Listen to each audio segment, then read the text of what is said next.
Welcome to the Wisdom That Breathes channel. Across all our platforms, we try to share wisdom which is relevant and accessible to everyone. But on this particular platform, we go deeper into some of the ancient principles found within the scriptures. If you find some of the terminology difficult or inaccessible, then go over to our Sacinandana Swami YouTube channel where you'll be able to find other content which is perhaps more relatable. Thank you and enjoy the wisdom that breathes. I welcome all of you affectionately to this particular session on the qualifications of an ideal disciple. Perhaps you know the way Keshava Maharaj and his team have conceived this retreat is that each day is dedicated to one particular potent aspect of devotional service which can carry us to the Lord. So the first is, it is designed like this. Today, coming closer to Guru. Tomorrow, the day is dedicated to the subject, coming closer to the Guru Sadhu, the Sadhus or the Vaishnavas. And the last day, the end, it's half a day actually, is dedicated to coming closer to Shastra. So all these three, Guru, Sadhu and Shastra, are very powerful, let me even say gateways in this context, through which the Lord walks into our life. However, like anything in devotional service, we have to be, let us say, able to receive the benefit by also working a little on our own qualifications. See, a powerful seed is not enough to bring forth a mango tree with delicious Alfonso mangoes. The earth in which this seed is planted must be fertile and receptive. So there may be a powerful guru in our life. There may be a powerful devotee in our life. And there may be shastras in our life. All very powerful seed-giving principles who give us the seed of bhakti. But still, we must be fertile receivers. If the seed falls on a desert ground or a ground that is pervaded with acidity, it cannot grow so nicely. It may grow, but not to its full potential.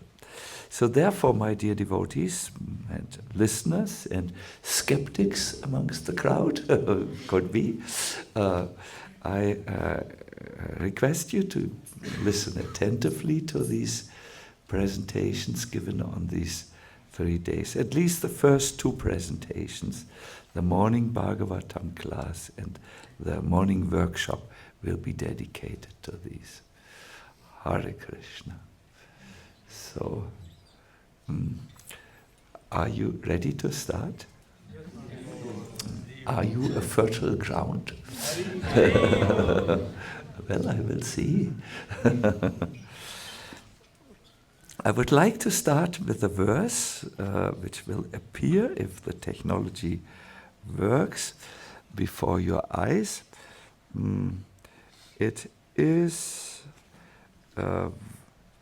from the 11th canto, the 3rd chapter, verse 21. There it is. Thank you. It's nice if you chant with me the verses. There will be a few verses which will allow us entry into this subject. Tasmat Gurum Prapadyeta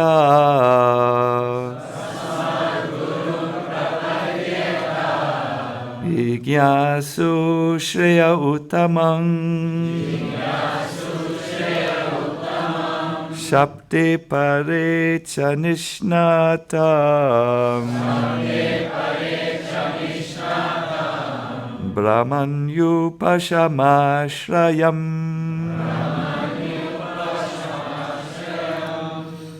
Therefore, any person who seriously desires real happiness must seek a bona fide spiritual master and take shelter of him by initiation. Today we heard about what is the real initiation. Do you remember?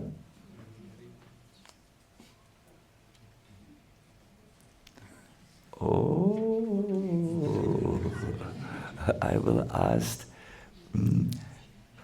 many of such questions, and I might publicly embarrass you. Oh, so we must be careful. Gauranga Prabhu said we must have faith that material life doesn't bring us any happiness, and we must have faith as sincere disciples in the process of devotional service, yes. So it's nice when you have such key points to make a note of it so that you can refer to it later.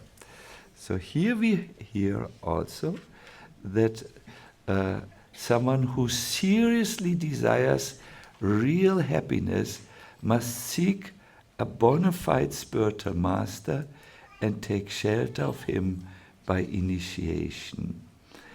The rest of the verse gives the criterion of who is a bona fide spiritual master, but since this is about disciples, I will not read the rest. You can, I would, however, recommend strongly that you make a note in your notebook and then read the entire text. What is important here is Jigyasum Shreyam Uttamang. One must be inquisitive about the highest good.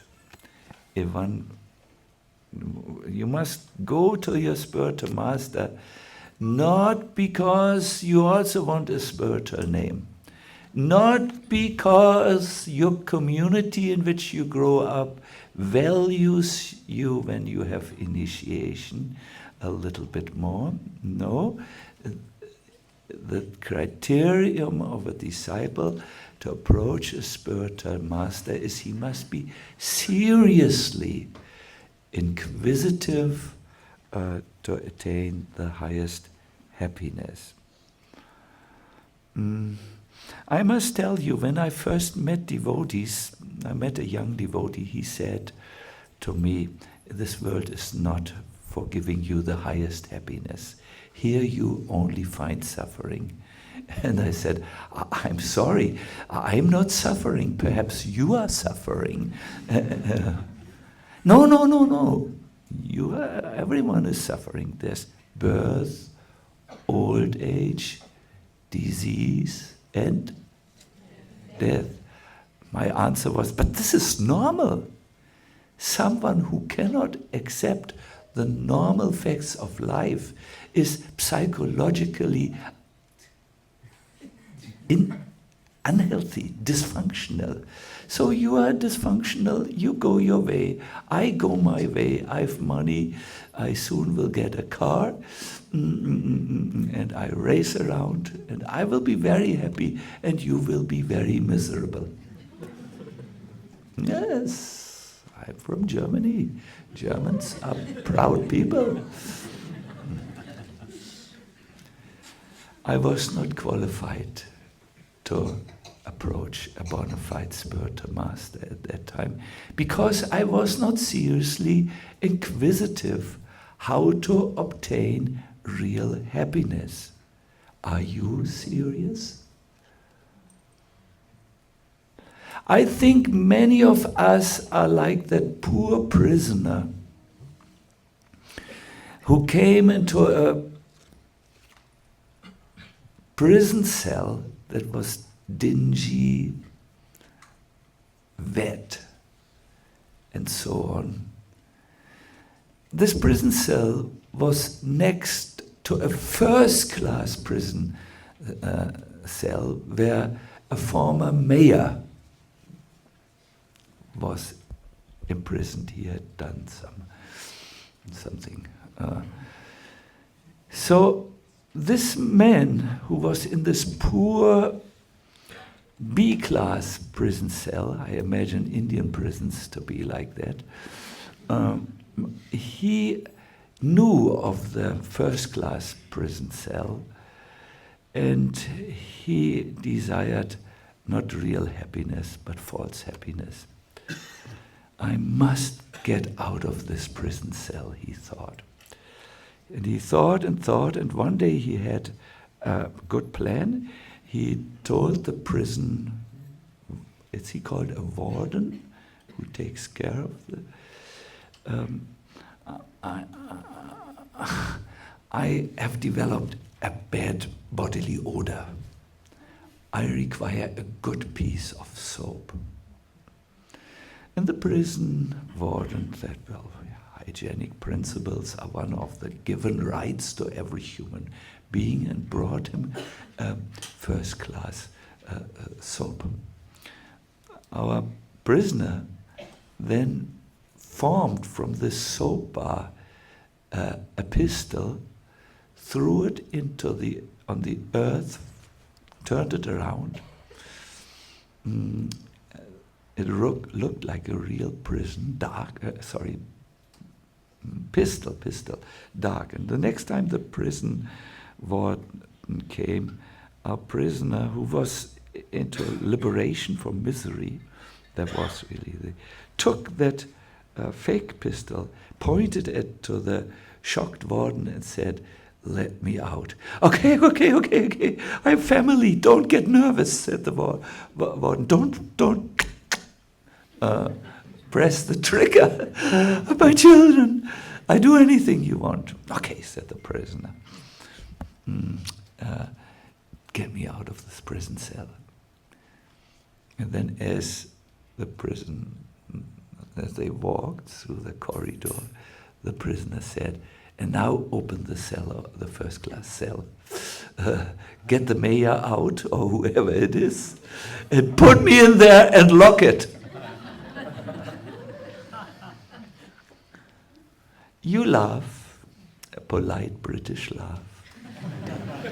But are we not all like that? We look for an improvement of our life within the material world.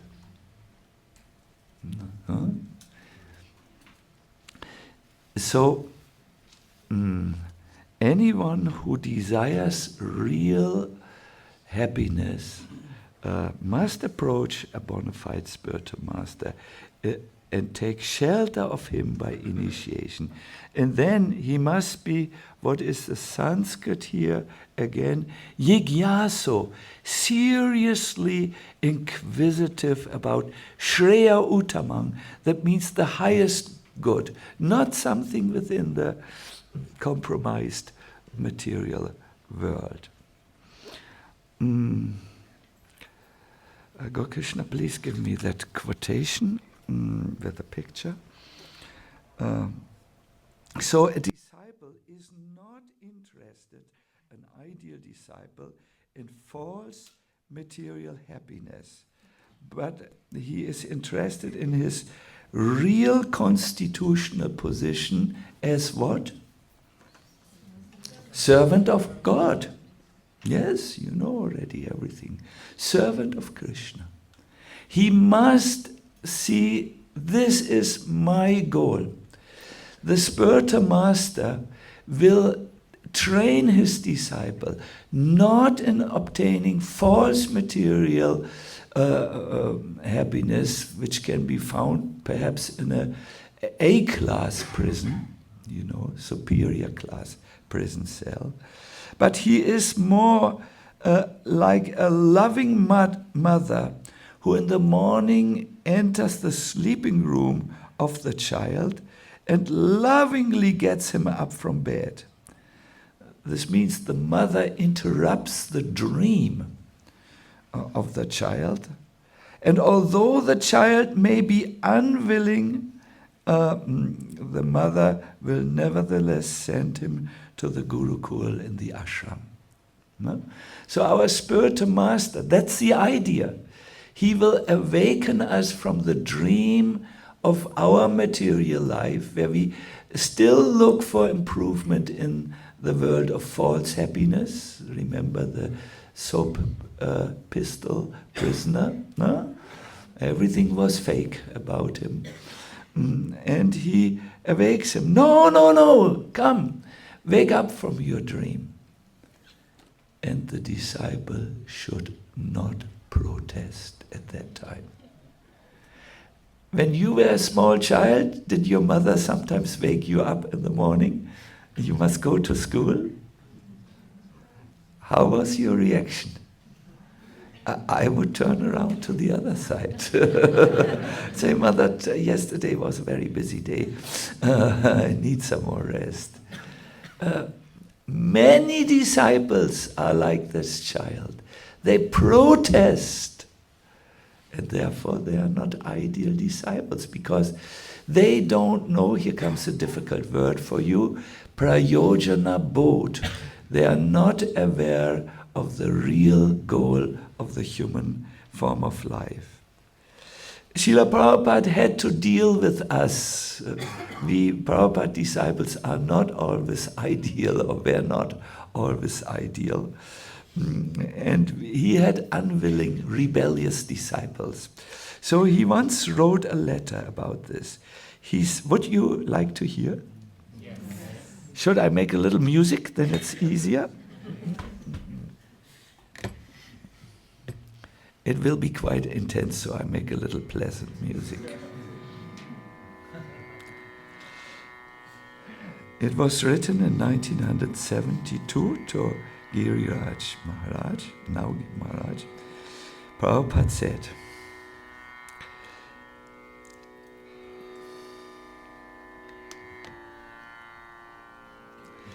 "It is the duty of the spiritual master to find fault with his students so that they may make progress. Not that he should always be praising them.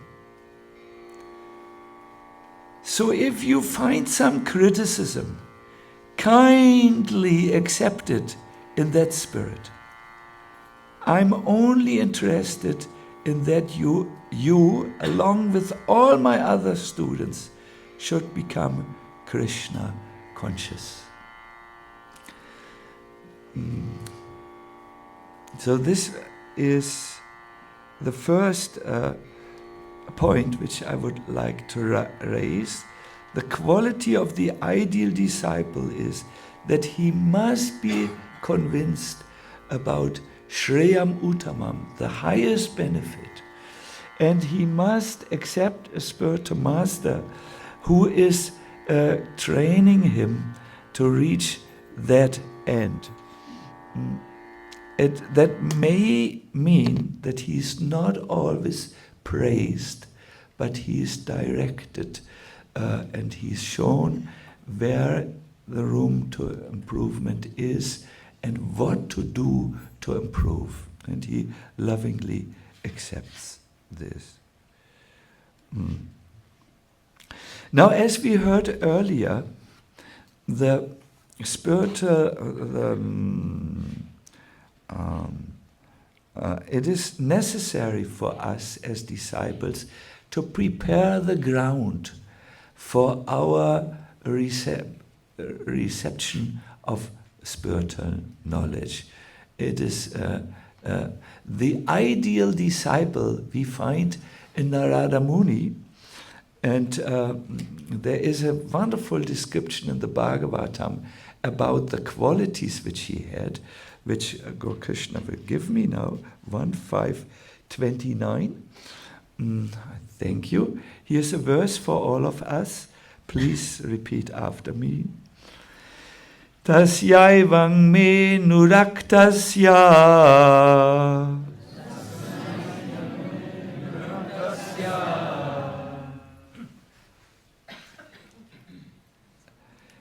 Is it visible enough, or yeah, it's a little?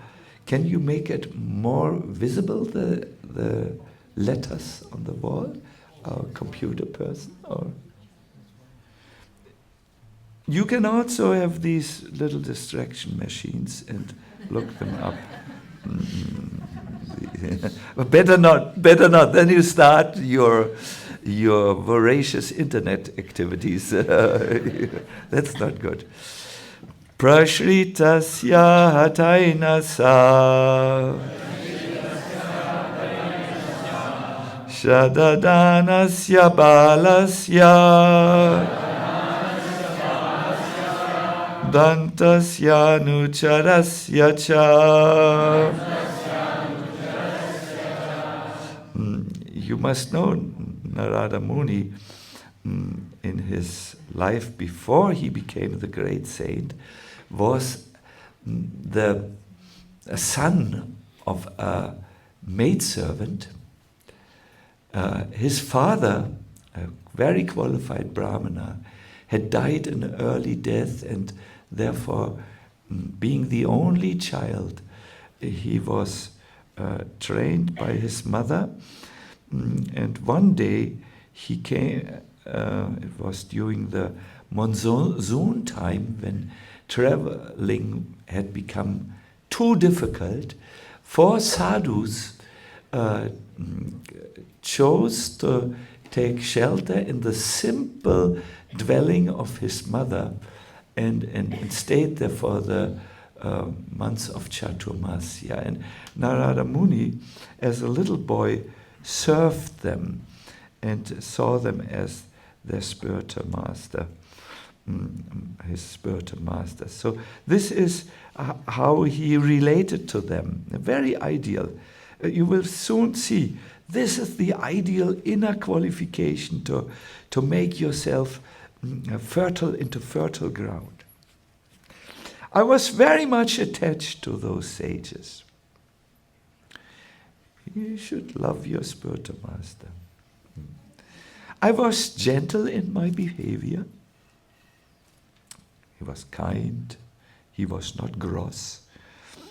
And all my sins were eradicated in their service. Wow, he did service to them and got free from karmic reactions. In my heart, I had strong faith in them. I had subjugated the senses, and I was strictly following them with body and mind. I know this is a lot to take in, and therefore I gave you this verse. It's 1:5:29. You can read it in your own time. I guess everyone here is seriously inquisitive how to obtain real happiness. So this, if you can adopt these qualities, you become a disciple who can actually receive the seed. I want to give you a summary of this from Prabhupada's purport. A devotee or a disciple must faithfully serve the pure devotee. He should be very much obedient and strictly follow their instructions. These are the signs of a devotee who is determined to achieve success even in the existing duration of life. So again, what should he do? First thing, faithfully what? Thank you. You listen very very nicely. Oh, he is all the time moving this thing. No, incoming calls. Good. He should be, what should be his quality? He should be obedient. He should not rebel like the little Sacinandana. What is it? 40, oh so long, 48 years ago, or 40 something, 45 years ago, who was protesting when my mother woke me up and sent me to education. Obedient is very important. And the last thing, what should he do when he gets instructions? Follow them. Very nice. This is in the purport.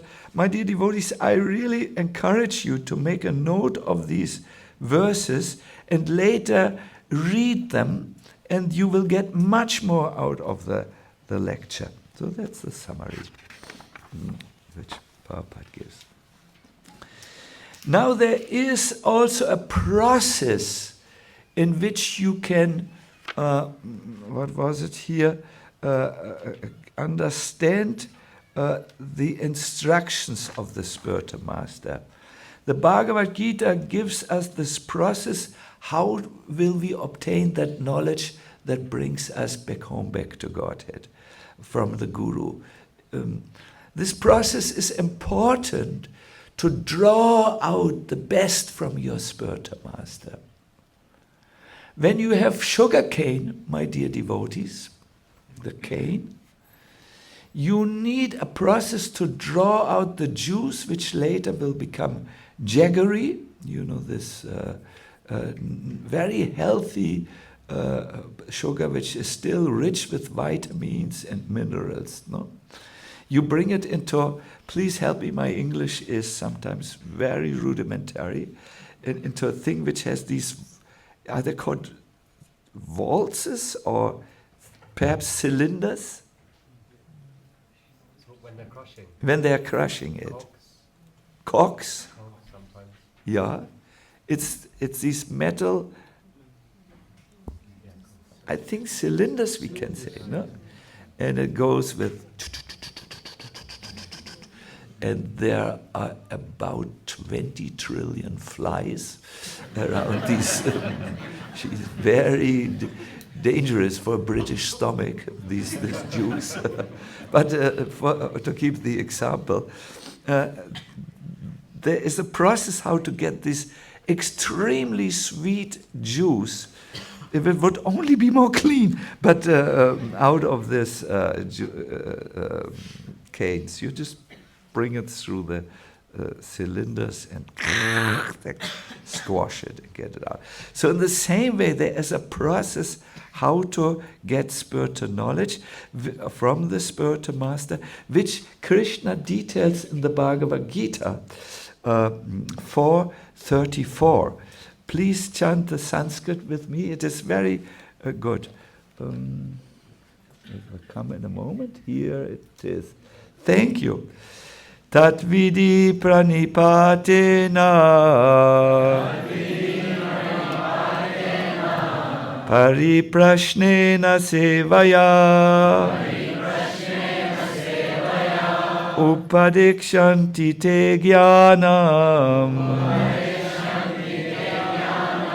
jnaninas tattvadashinah.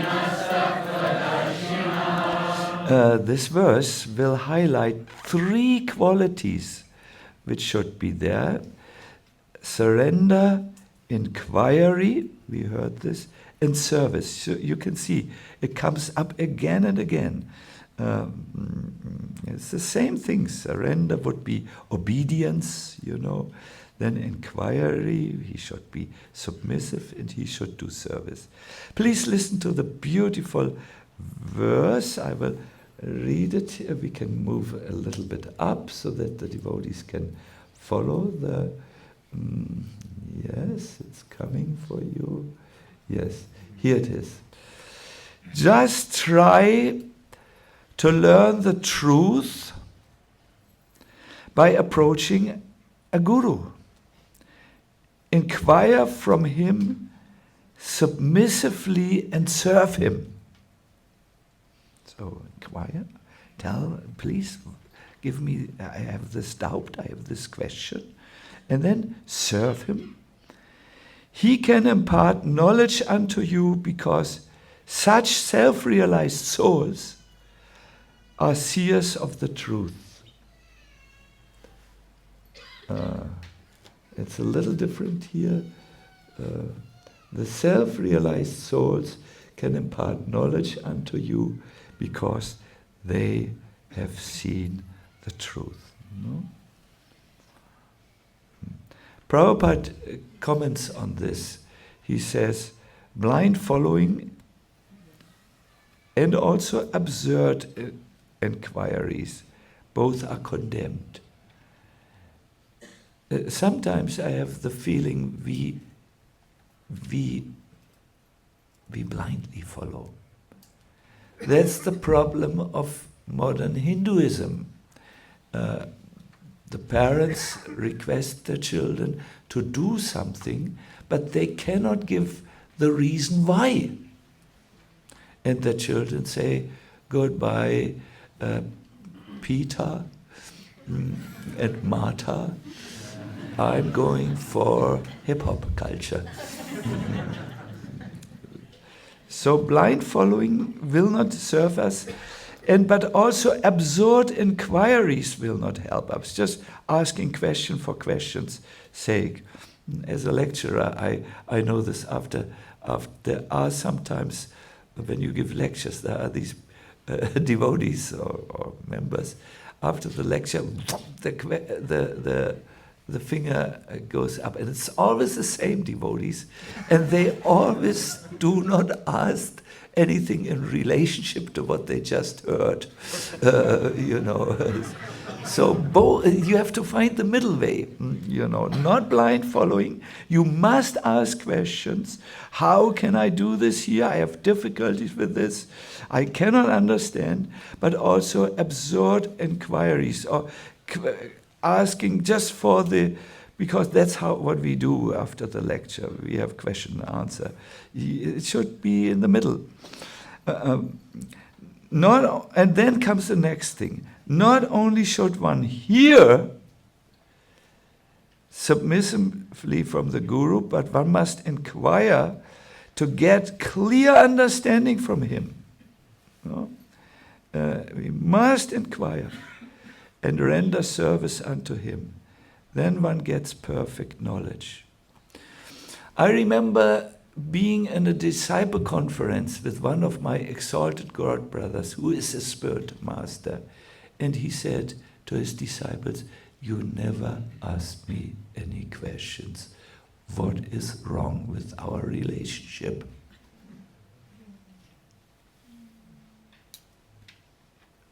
I can see you're not yet enlightened. There must be a reason that you have perhaps not understood, or it's difficult for you to practice your sadhana, but you never asked any question. Yesterday I said to one devotee, please, while you are here on retreat, find the question you have never asked. Sometimes we see in our lives that we do not move forward, and there must be a reason why not. But we don't know the reason. We don't ask for the reason. What is happening to me with my life? Or as they say in Manchester, what is happening to me life? I'm learning your language. No? What is happening to me life?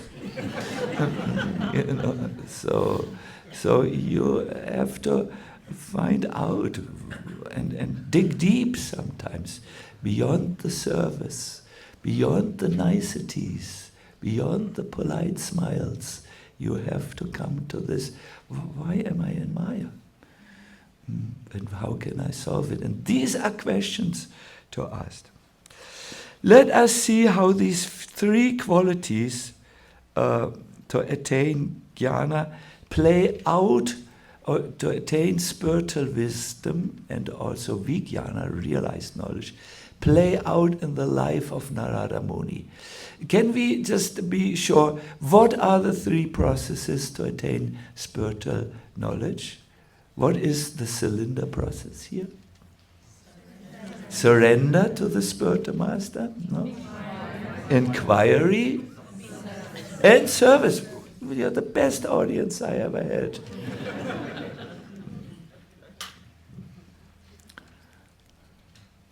Thank you. No, thank you. It is good. You know, when we go through these texts, my dear devotees, we have to do it together. When we switch off, we don't benefit. So Narada Muni, it is described when these four Bhaktivedantas, these exalted souls who were like the spiritual masters, came to his house. He surrendered to them. He was as much as possible in their association whenever they allowed him. And when they needed something, he went and ran and brought things to him in a mood of surrender. And he also inquired. When you actually hear the sound vibration of the Bhagavatam as it is, you will become very happy in your spiritual life. This inquiry and then receiving the answer is very nicely described in the Bhagavatam, and we will put this text out for you. It's 177. Here you will hear what happens when you actually listen listen and receive. Here is the Bhagavatam or any genuine spiritual wisdom. Please chant with me. Yasyam Vaishruyamanayam Krishne Paramapurushe Bhakti Utpatyate Pungsa. This is a big one which comes now. Shoka Moha Payapaha.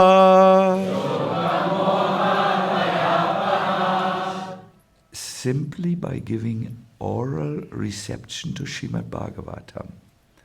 The feeling for loving devotional service to Lord Krishna, the Supreme Personality of Godhead, sprouts up at once to extinguish three types of fire. There are three types of heartburn in the heart of a conditioned soul. It is lamentation, illusion, and bhayapaha means fearfulness. So one should hear the Srimad Bhagavatam from a bona fide spiritual master, and then when one hears, you should see in your heart, are the three types of fire being extinguished? If it's not, then you either hear too little or you hear wrongly, perhaps. Perhaps you don't let it go through to your heart, but first argue against it. No? So these three fires go. What was it again? Lamentation. Yes, our Matajis were quick to answer with lamentation. It is, yes, our Matajis are most sensitive, which is a huge strength. But sometimes in the world, to be sensitive in the world, it is, you'll start to lament. Illusion and fearfulness, yes. I always like to give a translation for this fearfulness. We don't use such words in our modern lingo. I only have heard this word in the Hare Krishna movement, fearfulness. People in the world use another word for what this is. They say anxiety. Anxiety disorders, you might have heard, no? Oh, worry, constant worry. Oh, very, very, very, very, very, very, very. How will this retreat go? Will it be nice for me? Very, very, very. Will I be able to sleep in this unusual sleeping situations? Very, very. Ladies worry. Oh, I hope I get a husband. Brahmacharis worry. Oh, I hope no one gets me. Very, very, very. And so on. And service. How did this service point? So Narada Muni heard from these great souls submissively. He inquired things and he rendered service, my dear devotees. It is known that he brought always the food which his mother had cooked, and perhaps other food, I do not know in detail. And he took care, he took the laundry and brought it to the mother. And perhaps he helped his mother wash the laundry, dry it in the sun. I don't know, there was monsoon, there was not much sun in that time, these 4 months, but somehow he got it dry, and so on and so forth. He did service. Who is teaching us to serve a spiritual master? From the Bhagavatam, another example than Narada Muni. I think you know. I heard Krishna. Did someone say Krishna? No? Yes. You are afraid that I will explode in your face if it's a wrong answer. I'm peaceful. I heard Krishna, but it may be because I do so much kirtan. Krishna and Dhruva did service to his spiritual master. How? All of instructions, yes. Who is a good example of rendering service to the Guru? This is also a good answer, thank you. Yes, there's one question in the end. Hanuman. Yes, he's also there in the Bhagavatam. Ooh, thank you for reminding us of Hanuman, the best servant of Ram. Yes, Prabhu? Arjuna did service, yes, yes. Sudama. Yes, I hoped Sudama, you would say Sudama, and here someone has fulfilled my secret desire. Krishna, in order to instruct humanity, went into the Gurukul of his, he went into the Gurukul. Where was the Gurukul? In Avanti, exactly. And he accepted a Shiva Bhakta as his guru. Why Sandipani Muni was a Shiva Bhakta? Krishna thought, well, if I take a Vaishnava guru like Vyasadeva, they will not teach me. They will think this is Supreme Personality of Godhead. So I go to another, Sandipani Muni. And he learned the 64 arts, amongst other subjects. And once he went, it was rain, but the yajnik fire in the ashram needed to be maintained. In the old times, as a disciple, you would render service by getting firewood for the yajna. Tat Vijnanatum Sagurum Evabhigachet, the Mukunda Upanishad said. Samit Pani Shotriyam Brahmanishtam. To understand these spiritual things properly, one must humbly approach a spiritual master with firewood in his hand. Yeah, as service.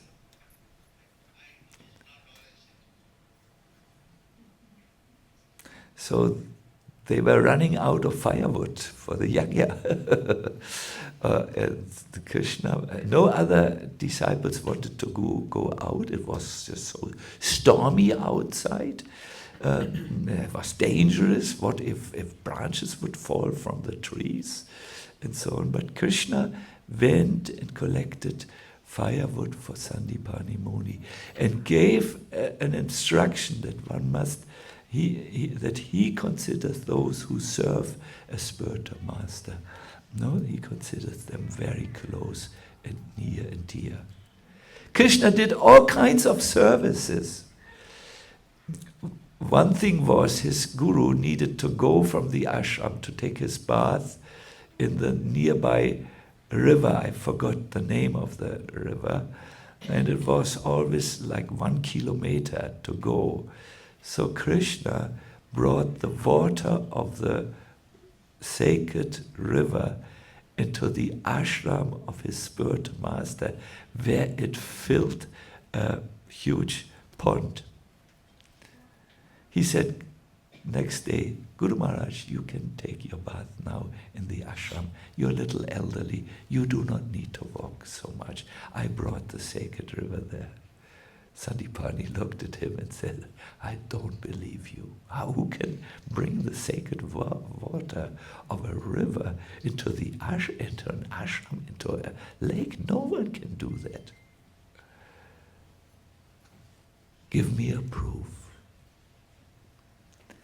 So Krishna said, okay, tomorrow you go to the sacred river, and when you come out, look for your kamandalu. Kamandalu is, this is not a real kamandalu, I'm sorry, but it's a container for water which sannyasis have and drink. So Sandipani Muni went down to the riverside. He,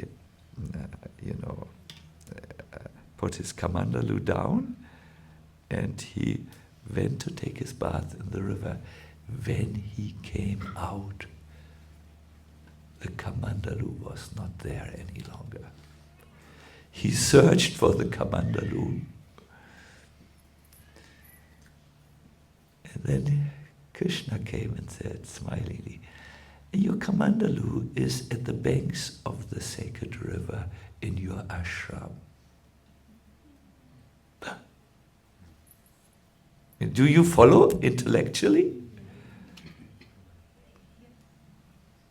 Sandipani Muni hastened back to the ashram, and there, next to the newly created lake or pond, he found his kamandalu. So Krishna had transported, not only had shown, I can transport things. I have transported your little kamandalu. I've also transported the sacred river in your service, Guru Maharaj. So you can watch this sacred river, sacred pond, and take your bath there. Service, service, service. This is very important for discipleship. My dear devotees, I had a chance to serve Prabhupada in a massage. And during this time, when I massaged him, he gave me 4 instructions. Can I repeat these instructions to you?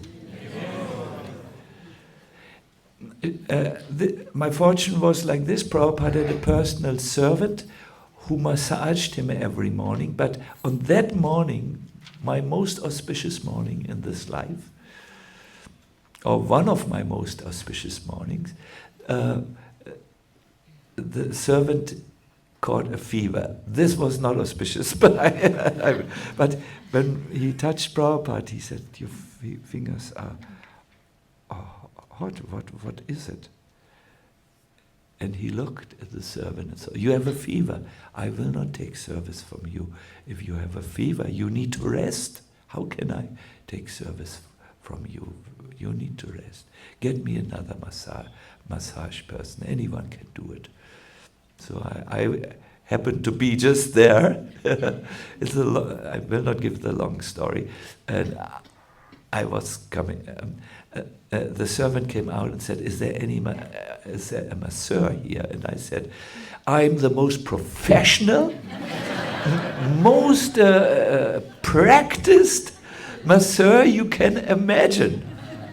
Do you say in English masseur? You know what that is? Say? Masseur. Good, good. I had never given a massage before in my life. I did not know, and I had not even taken a massage. I had no idea what this is. I mean, I knew something with the hands, and but not more. So I came in the Prabhupada's room. He was sitting already there in Gamsha, and there was mustard seed oil next to him. He was ready, and he looked at me. And there is something about Prabhupada you should know. When he looks at you, he knows exactly what is the situation. He looked at me very sternly because he understood I had gotten in by trick. I started to sweat. I still know there were lakes of sweat on my coat. I really sweated like, I don't know, I've never seen not even a buffalo sweat like this. And Prabhupada taught me, did you do like this? You do like that? He accepted me. But before he let me massage him, he said, "A good disciple should first of all be a good disciple. Then he should be a guru. He should teach what he has learned. Then he should be a water carrier. And then he should be a cook." I think the first two are obvious. You must be a good disciple, and you should teach what you have learned. What is a water carrier? Well, water carrier is really the emblem of service. When the village well runs dry, the water carrier will go sometimes for many kilometers to carry water for all those who are needing water for various purposes. And he may walk the whole day to carry water. You should be a cook because you should not be too dependent on people. It is never good if you're financially dependent or in any other way dependent. So, yes, surrender, inquiry, and service. This is also what Prabhupada told me. First of all, surrender. And if you want to teach, you need to inquire. And you should be a servant. No? Very consistent instructions. Let me now look at, oh my God, I want to now come to a close. My dear devotees, there are reasons that impede the transfer of knowledge. If you as a disciple, you can do things and then your learning stops and the mercy stops. It's good if we know these things, right? So that we can do them. Someone of you was nodding. Of course not do them. Avoid them. Do we need to make a wake-up exercise? Are you with me? Yes. With voice or with mind? Both. Good. If you're from London, your mind is different from your voice. That is what I have learned coming here. So what to do now? I will provoke you a little bit and get on your ego. That works without an exercise. You know? No, of course not. My dear devotees, in the Gita, Lord Krishna gives 3 reasons that we can do wrong as disciples. 4 things we can do wrong. It's in the 18th chapter, verse 67. The teachings of the Gita are not to be given to those who are not austere and sense-controlled. If as disciples, yes, we can eat, it's all right to eat too much prasadam. It's all right to do, and we need to sometimes rest longer and all this. But if you are too loose, you will not understand anything. Abhaktaya, when there is no true devotion. Ashushrushave, when one is not willing to hear any longer, or when one is no longer engaged in obedient service, the transfer of knowledge can come to a halt. And abhyasuyati, if one is envious of Krishna. There was once someone who was an aspiring disciple. He said to me, "Will you be my Guru Maharaj?" I said, "Yes, but I first need to see if you're qualified as a disciple." And I spoke with him, and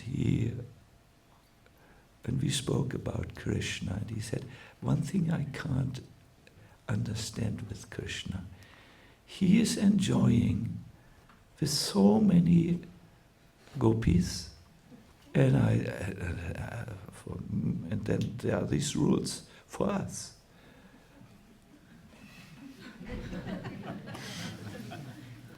I said, "Are you perhaps envious of Krishna?"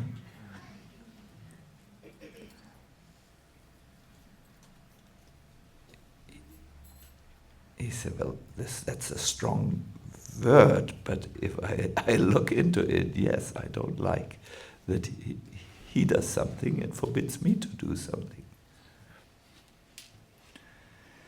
Then I said, "Listen to the Bhagavatam, and listen to this text. Those who are envious of Krishna should not be given this teaching. I cannot accept you.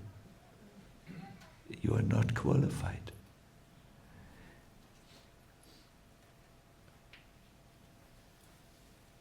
You are rejecting me?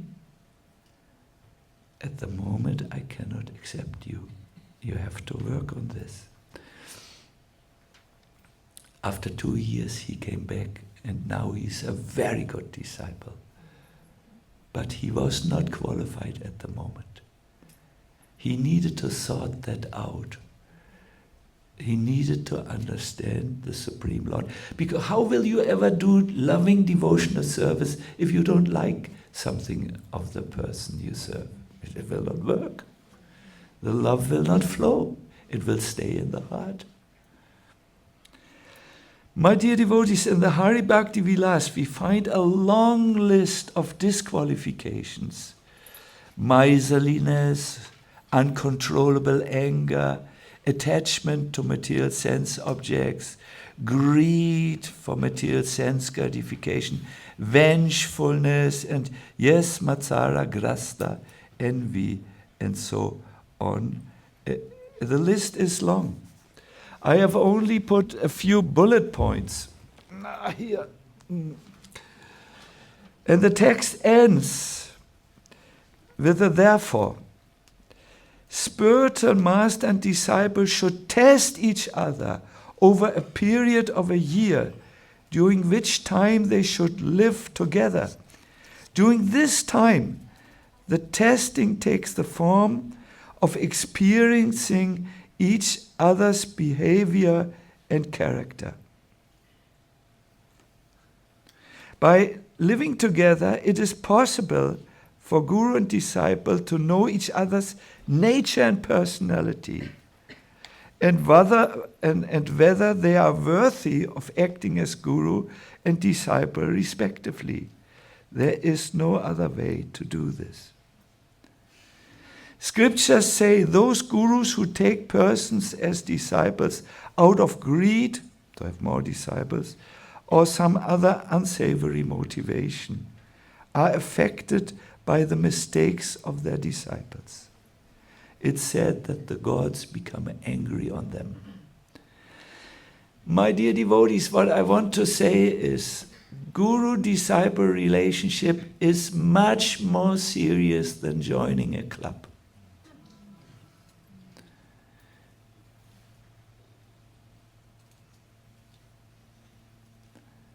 It is a very precious relationship. It needs maintenance to keep it alive and well-functioning. So we have here some qualities of an ideal disciple.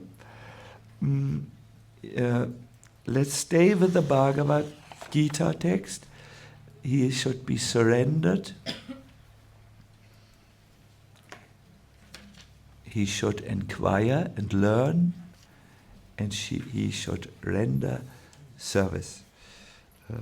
This is a little bit on my take of this qualities of an ideal disciple. I will speak now like someone who does not only repeat Shastra. My dear devotees, it's not always easy to be an ideal disciple, because we will be tested. I'm also a disciple. We will be tested. But I like what we heard this morning in the class. These tests are good for us. They make us more convinced. They make us more strong, and so on. And of course, we will not always be ideal. Prabhupada addressed this point. Giriraj Maharaj remembers.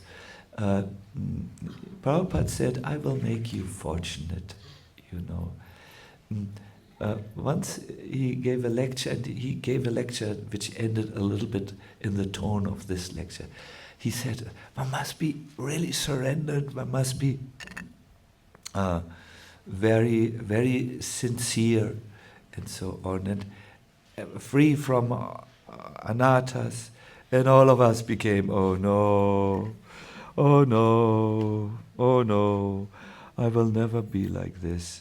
And then Prabhupada said, okay, at least 75% serious. Still we went, 75%? Ooh, oh no. Then Prabhupada got up and he said, 60% serious. Then he walked down the steps of the Vyasa and he said, okay, 45%. And I will make up for the rest. We live in Kali Yuga, and there is mercy is the most important principle. The mercy of whom? Of our exalted Guru Parampara. And also, who is very merciful? Chaitanya Mahaprabhu. If you practice Krishna consciousness according to his process, which is very much based on Shravanam and Kirtanam, no? Then he will give you his causeless mercy. Still, these things, since we hear ideal disciple, we must also hear what is the unideal disciple, or not, so that we can avoid. I thank you very much. I will now request our Keshava Maharaj to, I wanted him to be here. Perhaps you have a comfortable chair for Maharaji, that he can sit comfortably. Maybe you have for the color contrast a red chair, then it's more colors, more artful. This is blue,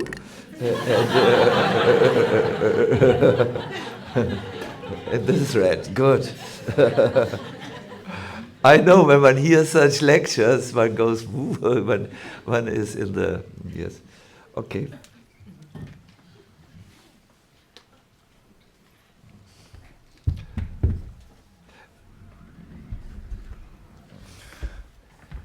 Can you all see? Oh, yes, we put you a little bit like this. So don't maybe like we spoke yesterday.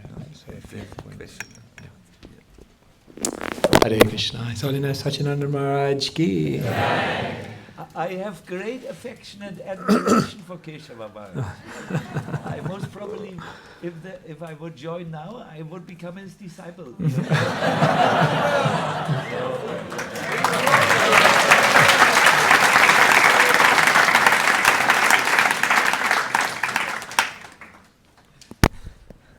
I don't know what to say after that. Maharaj explained very, very beautifully. I love the way that Maharaj took this discussion in establishing jigyasu, curiosity, as the root. Oftentimes when we think of a good disciple, we can come with many qualities. They're disciplined, they're humble, they're regulated, they're so many, tolerant. There could be so many qualities, but it's very interesting that Maharaj began emphasizing this jigyasu, that we must be passionately curious. When we wrote the In Essence book, we began the In Essence book, which is a book of questions and answers with Srila Prabhupada, with a quote by Einstein. And Einstein said, "Never stop questioning. Curiosity has its own reason for existing." And we know that Vedanta Sutra begins, Atado Brahma Jigyasa. And we know that the Bhagavatam and the Bhagavad Gita begun with this inquiry, with this passionate curiosity. So it seems this curiosity is such a kind of the root of what a disciple is, to really, really want to know. And it's quite interesting, Maharaj, because you touched on a social phenomena that I was reading about recently. That, of course, we know atheism means you believe in how many gods? Zero. Monotheism means you believe in how many gods? One. Polytheism means many. Autotheism means you believe you are God. Is there such a word? Autotheism. Yeah, It's called autotheism. But now they're saying in the world, more prevalent than atheism, monotheism, polytheism, autotheism, agnosticism, more prevalent than all of these is something called apatheism. This is like a new word in the world. And apatheism basically means that it's not that one believes in God or doesn't believe in God, they're just not interested even searching. They're apathetic. And so I found this quite interesting, because I guess my first question to you, Maharaj, and then we can open it out to the devotees, is it seems this inquisitiveness, this curiosity is something that we all start with in Krishna consciousness. But then as time goes by and we sit in enough lectures and we hear enough philosophy and we've received enough answers, how do we maintain that passionate curiosity, that inquisitiveness, that hunger to learn? I've seen very few devotees who are able to maintain that real enthusiasm to learn and explore and really inquire very, very deeply. So I guess that's my first question, Maharaj, because we were also discussing with Sacinandana Maharaj, one Christian preacher, he said, I reflected on my life and I realized I gave thousands and thousands of lectures in which I gave thousands and thousands of answers. And later on I realized I gave all of these answers to people who weren't asking the question. And therefore I gave people all the answers, he says, very deep. He says, I feel like I gave people all the answers, but because they weren't asking the question deeply in their heart, even though they got the answer, it only went skin deep. It never really went deep into their consciousness because they were never really asking the question. And he said, now, I don't just give people answers, but I try to get them to question, to get them to be curious, to get them to be seriously inquisitive. And so I guess this is the first question we could kind of begin with as we explore this topic, and then we'll also open out to everyone in the audience. How do we become seriously inquisitive and maintain that? Yes. So after this question and answers, or do you wish to do something else with the group? Good. Hare Krishna, thank you very much.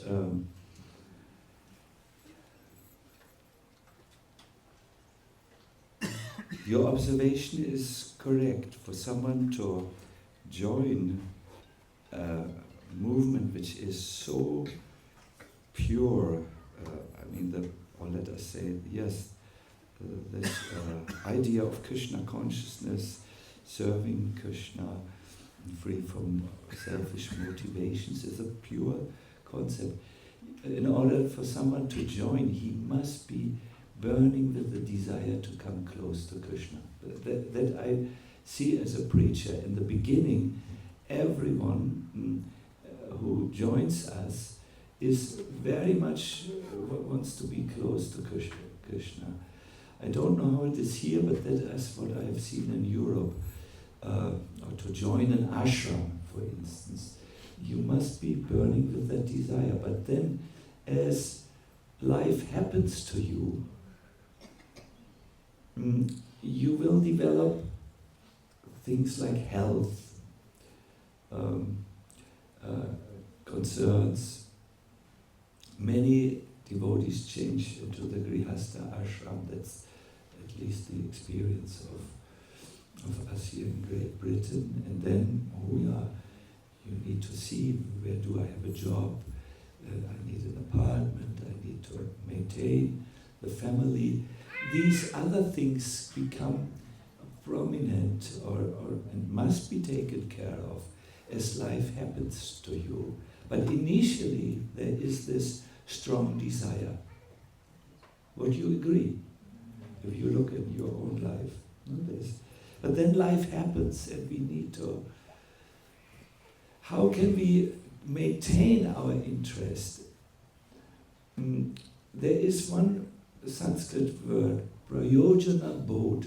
Bodh means an awareness of my ultimate goal.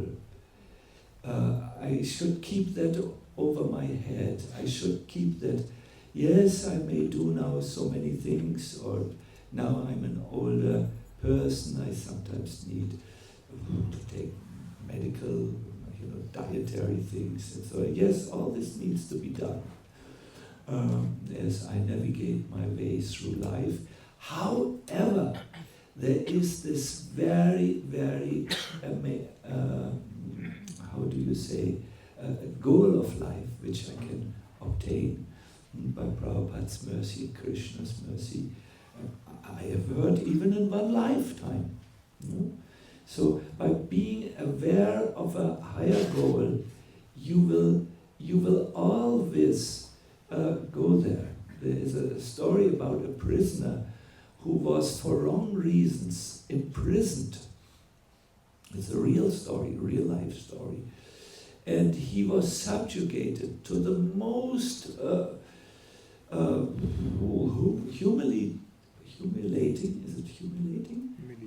humiliating things. He had to stay in a dark cell for 5 years. Then he had to stay in another form of very cruel confinement for 10 years. He stayed in prison for about 30 or 40 years, really a long time. It is recorded in world history, in world literature. You can find it. Papillon is the book title. Wrongly, he was innocent, but he was, and he never ever lost his desire to come to the freedom. He maintained it. He was not broken. Other people who were other prisoners, they wanted to stay in the prison, like my soap pistol story. You remember at the beginning, no?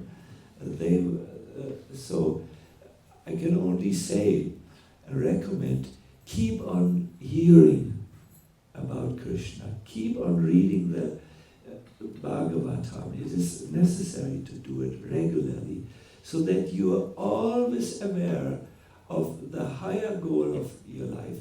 I would even say in modern language, the higher possibilities, the higher opportunities which wait for you. And never lose sight of these higher possibilities, these higher opportunities. And then you will maintain your sincerity. Keep also good association of devotees. And if your guru should mildly correct you, don't become his enemy, because he has not praised you that one time. No? It's very important to keep the goal high in our life, and then we will not fizzle out. Hare Krishna. This is a modern English word, fizzle out. Hare Krishna. The spark-like soul will remain full of life and will not lose the life. That is perhaps a more decent way of speaking, I would say. Good. Now, my dear devotees, please ask your questions. Ask them to both of us. Of course, I have spoken longer than Keshava Maharaj, but or we can go one time here, one time there, one time here, one time there, like this. Yes, I see one hand. I see there is another hand. I see there is a third hand. So we go in this order. Yes, please. And the other hands might show up later. Our wireless mic receiver has lost charge, so people. Okay. Yeah. Then we'll repeat it. Yeah. We will repeat the question. Speak loudly, please. Thank you very much for the lecture.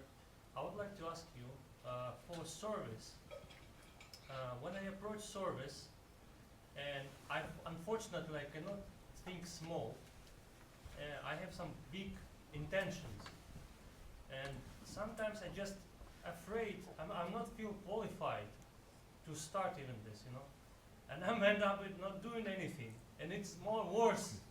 So how to handle this, to maybe have good big intentions, but to start small and not too afraid that you are not qualified to do something wrong, Thank you very much. I'm like this also. I always think we should overtake the world. It's a big project. Not overtake, we should spread Krishna consciousness to the world.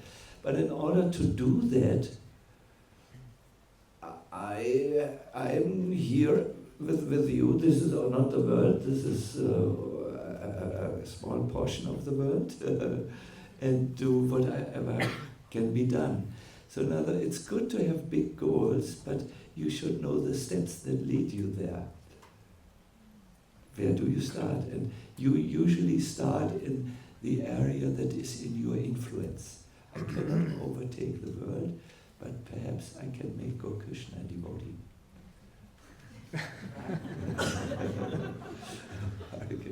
He is a devotee. I'm just saying something to capture your attention. Hare Krishna. He is a very good devotee. Very good devotee. I can start with more steps. Hare Krishna. Yes. The next one, please. Yes, we saw Sundarana there was a question in the back I saw first. Yes, Madhati, yes.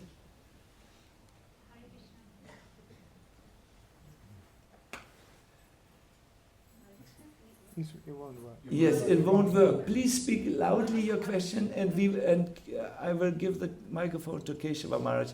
He will repeat the question for all of us. I think I'm loud enough. You are very loud. Thank you so much for letting us know how golden life should be. I think I'm just hoping not to lose hope. Does that make sense? Like, we want to really get to that goal, but for me, it's like, how can I achieve that in this lifetime when I've got so many of those other things that are needing to be fulfilled by me as well? So I think the question is, how do I not lose that hope to achieve that goal? Thank you. We will direct this question to Keshava Maharaj.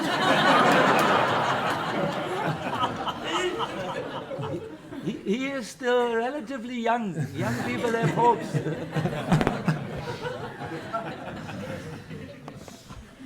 So as I understand, Yadurani Mataji's question is, you know the goal, you know where you want to be, and you're on the journey there. And how do you, on the journey, ensure that you don't lose hope? And how do we keep moving towards? So I think there are a few things which can increase our hope. The first thing that increases our hope or increases our ability to remain progressive on the journey is exactly what Sacinandana Maharaj said, which is that we have to really be enchanted by the goal. When the goal is amazing, when the goal is capturing your mind, when the goal is running through your veins, then they say obstacles are simply what you see when you take your eyes off the goal. So if your eyes are fixed on the goal, like just also in response to Jayananda Prabhu's question, that fearless people are not people who don't have fears. Fearless people are people who have a purpose which is so amazing that their fears just become insignificant in comparison. So I think the first thing is to really, and that's why before a class do we sing Jaya Radha Madhav, to orientate ourselves. We're going there. That's where we're going. Why do we go to Sri Vrindavan Dham? To orientate ourselves. That is my goal. So that's the first thing. The second thing is, when we look back in our life and we see we have made progress, don't just see how far you are away from the goal, but see how far you've already come. And perhaps devotees don't do this enough. When we see that we have made progress, when we see that we have changed, when we see that the process does work, then we get the confidence that yes, it works. I'm far away, but it works. And therefore, if I keep moving, then I will also reach. So we should also appreciate, take some time to reflect how we have changed and improved. And the third thing, in order to increase that hope on the journey, is we just need amazing examples around us. Today we're talking about Guru, and one way to summarize a Guru is one who knows the way, one who can show the way, but one who goes the way. And when you have people around you who are moving towards that goal, who are living examples of the fruit of Krishna consciousness, who are living theologies, then it gives you that faith that this is possible, this is real, and this is something that I can also do.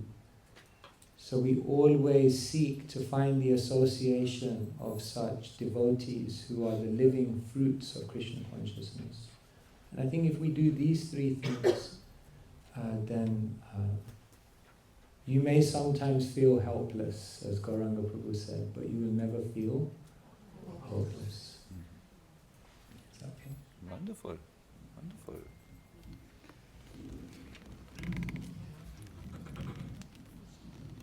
Yes, maintaining hope, very important. Our Sundarananda? Hare Krishna Maharaj, thank you. This is probably one of the best lectures I've ever heard. And you put it so beautifully that it was like, please don't stop, carry on.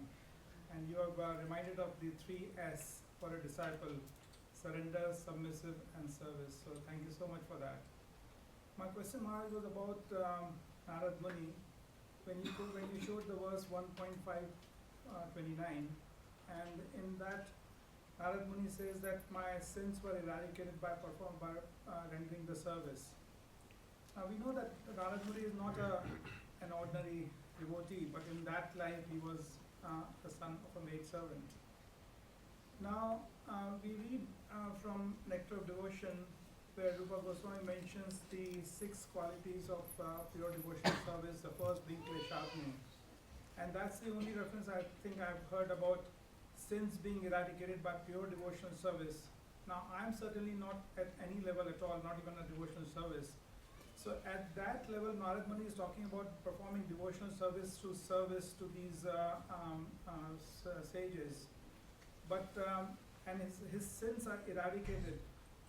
It seems a little conflicting in my mind that although when we perform devotional service, it is towards a goal of serving Krishna and pleasing Krishna, and hopefully as a byproduct, some of our sins may be eradicated. We are definitely not at the level of pure devotional service. So how does Narad Muni in that lifetime, in that role, says that his sins were eradicated by performing service? Of course, it's great to perform service. It just seems a little conflicting in my mind. I'm so sorry. I know I'm one of those people who you alluded earlier, whose hand is always up at every end of the day. I'm hoping that you're not for just asking a question, but it is actually an inquiry which might help other people also.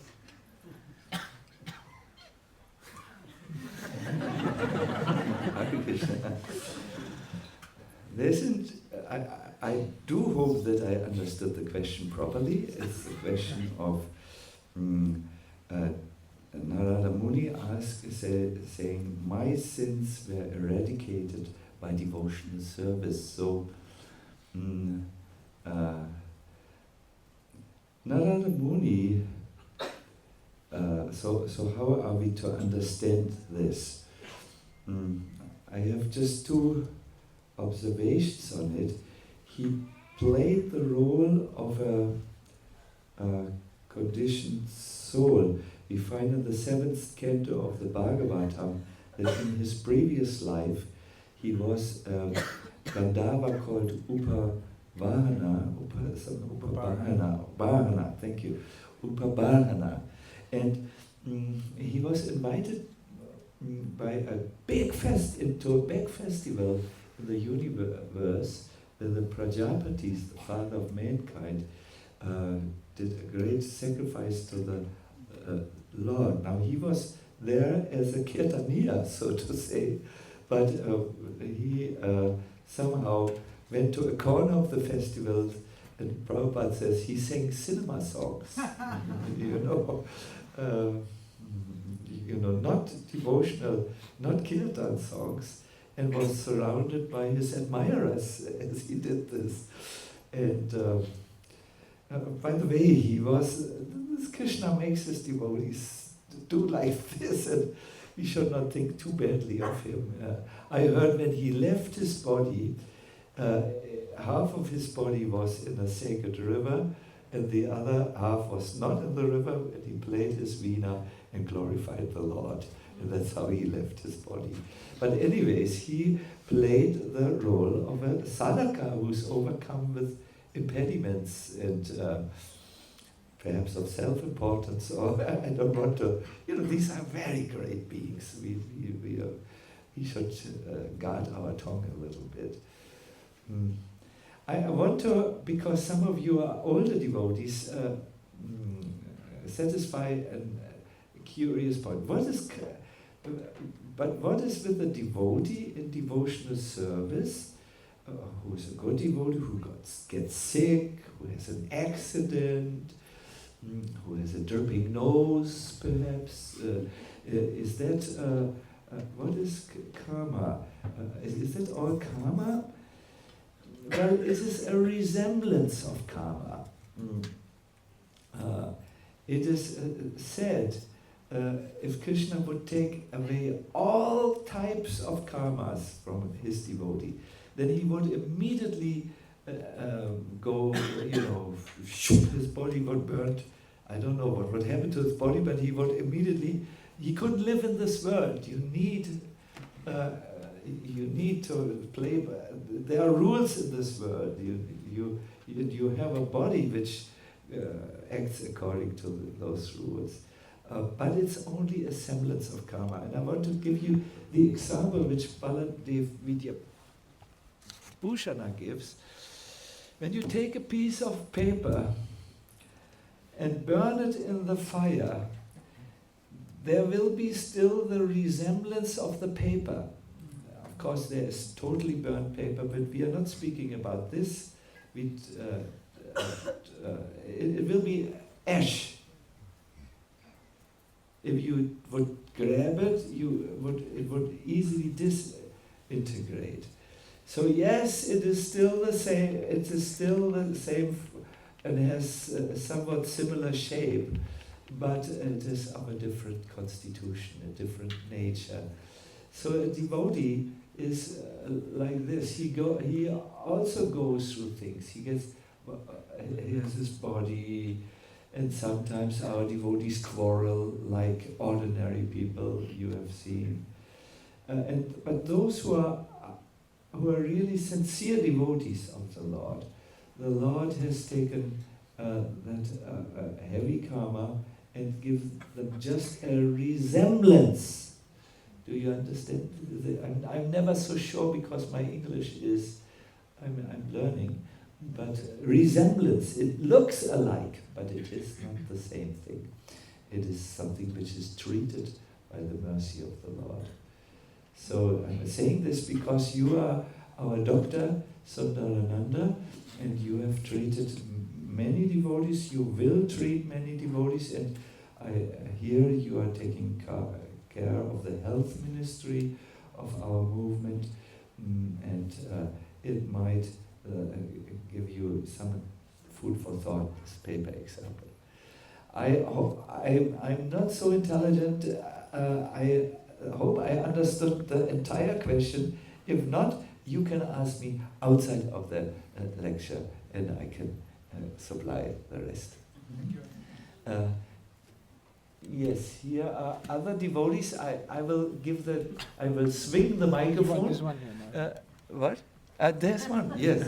So you please pick the devotee you wish to answer the question. Yes. Hare Krishna, thank you for the mystical class. Yes, thank you. So my question is, what to do practically in everyday life to become a qualified disciple, even if you don't have a spiritual master yet?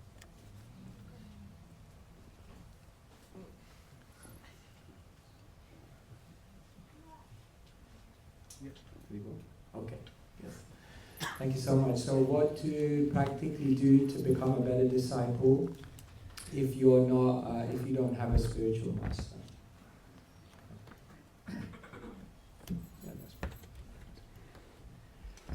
So the first thing is that Shastra tells us there are different types of spiritual master. Nobody is an orphan, nobody is unprotected, nobody is disconnected. Because there are always Shiksha Gurus, and there are always individuals around us who are guiding us, who are helping us, and those are connections that we can and we should make. Whether formally initiated or not initiated, we always require Shiksha. Those Shiksha Gurus who appear are also representatives of Krishna. The Chaitanya Charitamrita tells us, Shiksha Guru ke tajani Krishna Raswarup, Antaryami Bhakta Shreshta E Dui Rup. That Krishna comes to guide the devotees in two forms, externally as the devotees and internally as the Paramatma. So the first thing is that nobody is disconnected. We have to create that network, and in those relationships with Shiksha Gurus, we can practice all of these qualities that Maharaj has mentioned. We can be curious, passionately inquisitive, we can be rendering service, have that mood of submission. We can practice all of that with Shiksha Gurus. The second very, very important thing is we all have a very, very special relationship with Srila Prabhupada. And that relationship is constantly being deepened and nurtured and nourished in very, very beautiful ways. I once asked Kishore Prabhu, a disciple of Srila Prabhupada, how he feels on Srila Prabhupada's disappearance day. And he said, when I come in front of Srila Prabhupada on his disappearance day, I feel the same as on any day when I come in front of Srila Prabhupada. I feel challenged. I feel challenged to do more, to be more, to progress more. And like that, through our relationship with Srila Prabhupada, Srila Prabhupada constantly, positively challenges us through his words, through his example, and so we have the opportunity to become better followers of Srila Prabhupada every single day. So like this, we continually deepen these relationships with Srila Prabhupada, with our Shiksha Gurus. And then when Krishna sees that one is qualified, then the next step will come. And when the disciple qualifies themselves by showing their qualities in these relationships, then the opportunity arises to establish another type of relationship where one can be formally initiated. Is that okay? Hare Krishna. We will have time, 10 more minutes for question and answers by the two, and then we will do something special. Yeah. Yes, I see this, Martin. You are the mother of your cookbook writing daughter, isn't it? I saw you in the cookbook, joyful. Yes.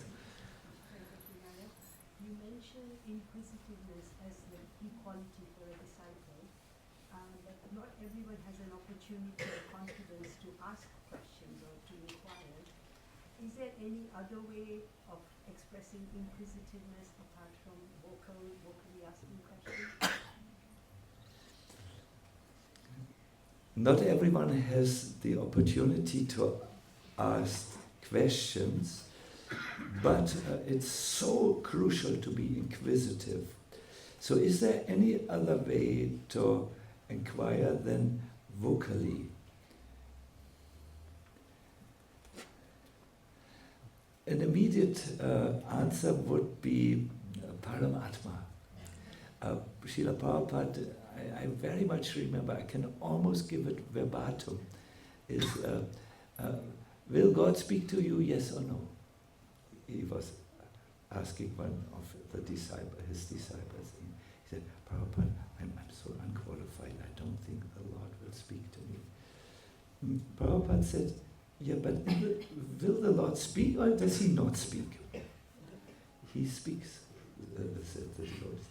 He will speak to you, said Prabhupada, if you're serious. So if there's a real question, burning question, something that comes from the real you, then prayer is a very, very good way to ask. And sometimes we need to be patient. The answer could come when you are praying to the deity, for instance. The answer could also come through a certitude in the heart. It's a super soul. You know that voice which never goes wrong, that never errs. You can see by you getting the confidence. Yes, this is the answer. you can also rely on how Krishna arranges the answer. Sometimes people may speak to you, and that's the answer. I do remember that Prabhupada's drunken doctor, there was a drunken, this heart specialist, he gave Prabhupada, he said, it was after he had a heart attack, and he said, you sit too much, you need to walk. And since that time, Prabhupada religiously did every morning a morning walk. So he accepted this as a good instruction, and this can happen. But we may have to sense to make us a little bit sensitive. But what to do when you have received such an answer by the super soul and the deities, or from the 11th canto you find 24 such type of gurus. One is a falcon, one is a girl who cooks for guests, and so on. What when you receive these shiksha and you are not so sure? It's always good to ask most probably. What do you think? Someone and whom you trust. But yes, we are spiritual life. It's spiritual, it's different than material life. Yes, these answers will be given. In the Gita, you will love, please look this verse up. It's in the 10th chapter of the Bhagavad Gita. I believe it's text 10. Perhaps some of you can correct me. Tesham evanu kampatam. There is this verse that, and Prabhupada writes, we may be not able to take full advantage of our spiritual master, but if we are seriously engaged in devotional service, the Lord in the heart will give us guidance. Someone can find this, please? Sorry? 10:11. Please make a note, and you will find it in the later paragraph of this document. 10:11. Yes. Good. We have one more question to our Keshava Maharaj. Oh, sorry. Yes.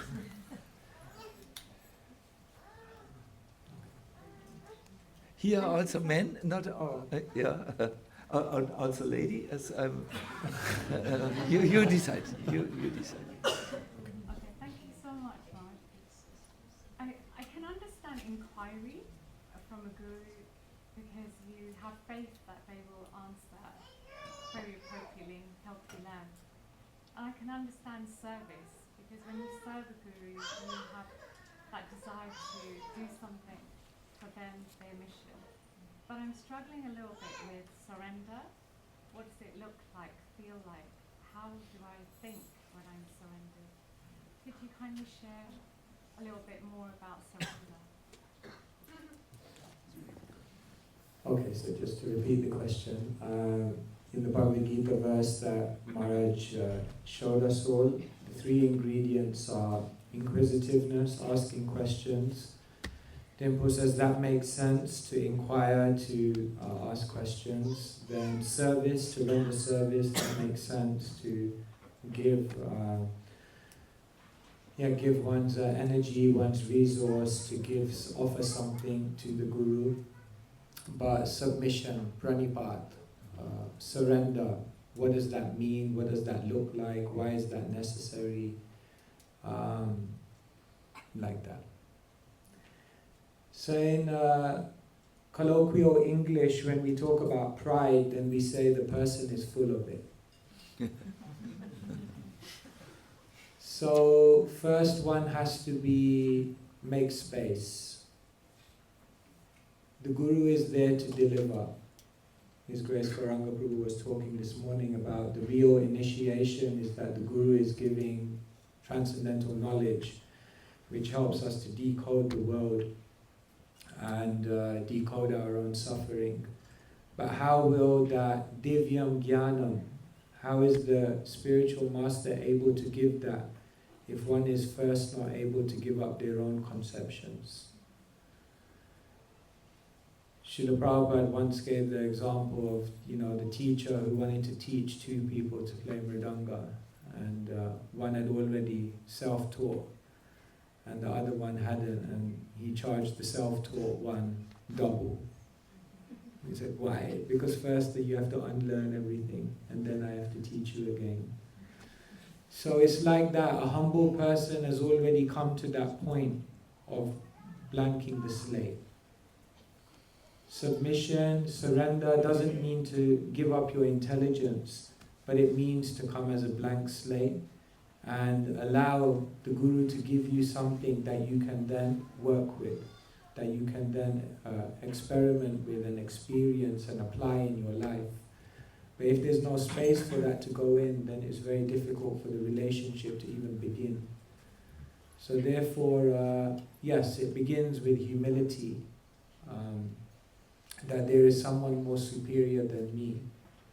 It's said that respect for the Guru should flow up like smoke. And when the respect for the Guru flows up like smoke, then the grace of the Guru comes down like a waterfall. So it's very natural. But it must begin with that, humility. Even Krishna says that, amanitvam adambitvam, that the items of knowledge begin with humility. So it just means making space and being open. That's why even Chaitanya Mahaprabhu had to be put in that place by a spiritual master who told him, Murkha tumi toma nahi vedantadikar Krishna mantra japa sada aim mantra sar.